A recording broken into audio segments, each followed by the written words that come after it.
Peristiwa Karbala 10 Muharram atau Hari Asyura merupakan tragedi memilukan bagi umat Islam. Pada hari itu, Sayyidina Husain, cucu Rasulullah SAW terbunuh di Karbala. Kisah terbunuhnya cucu Nabi Muhammad SAW, Sayyidina Husain bin Ali bin Abi Thalib itu terjadi pada tanggal 10 Muharram 61 Hijriah. Peristiwa itu memang sangat kejam dan tragis bagi siapa yang merenungkan ataupun membaca kisahnya. Sebab yang dibunuh adalah orang yang sangat dicintai Rasulullah SAW. Pembunuhan ini dilakukan oleh kelompok pro-khalifah pada masa itu, yaitu pendukung Yazid bin Muawiyah.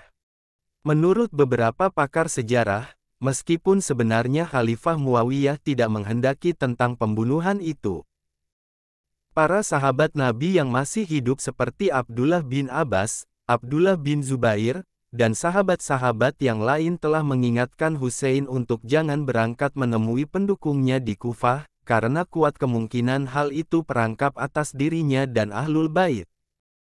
Namun karakter Husain yang teguh pendirian dan pemberani seperti ayahnya Ali bin Abi Thalib, membuatnya menolak saran kolega-koleganya, meski ia tetap berterima kasih atas saran tersebut.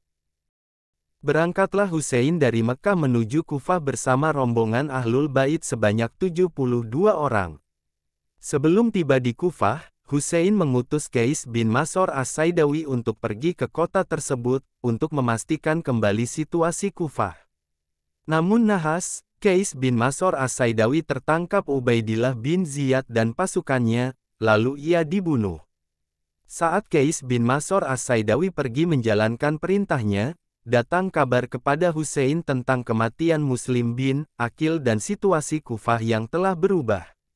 Namun, Husain beserta sebagian rombongan terus melanjutkan perjalanan menuju Kufah.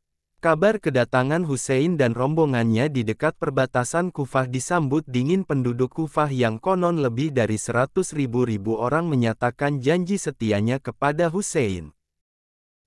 Kekhawatiran keluarga dan sahabat Husain di Makkah yang menasihatinya agar tidak berangkat ke Kufah ternyata benar. Rombongan Husain tiba di Karbala pada 2 Muharram 61 Hijriah di bawah pengawasan ketat pasukan berkuda utusan Ubaidillah bin Ziyad yang dipimpin oleh Al-Hur bin Yazid at-Tamimi. Sementara Ubaidillah bin Ziyad sang kepala daerah Kufah kemudian menyiapkan pasukan tempur berkekuatan 4.000 orang dengan persenjataan lengkap yang dipimpin oleh Umar bin Sa'ad bin Abi Waqqas.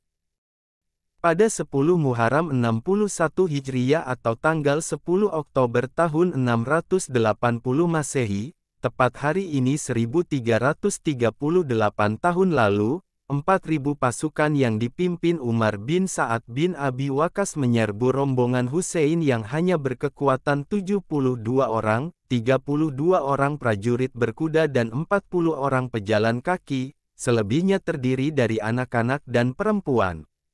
Pasukan Husain bertempur merangsek menghadapi hujan panah, lembing, tombak, dan ayunan pedang pasukan musuh. Namun, mereka akhirnya tumpas. Setelah pasukannya habis, akhirnya Husain pun dibunuh. Perang Karbala merupakan kelanjutan dari riwayat panjang tentang perselisihan dan permusuhan kaum muslimin sepeninggal Rasulullah. Karen Armstrong dalam Sepintas Sejarah Islam 2000 menyebutnya sebagai fitnah yang melanda dunia Islam. Dan Perang Karbala pula yang menjadi puncak permusuhan itu menjadi batu tapal dimulainya keterbelahan antara kaum Sunni dan Syiah secara luas di seluruh dunia. Persoalan politik itu seolah-olah menjadi hulu ledak bagi timbulnya perdebatan yang tak berkesudahan, sebab kemudian dibumbui juga oleh perbedaan lain yang disebut-sebut kaum Sunni sebagai perbedaan secara syariat dan akidah. Sunni dan Syiah sama-sama mencintai Ahlul Bait atau keluarga Rasulullah, tapi karena persoalan syariat dan akidah semakin meruncing, maka keduanya tak bisa disatukan laksana air dan minyak.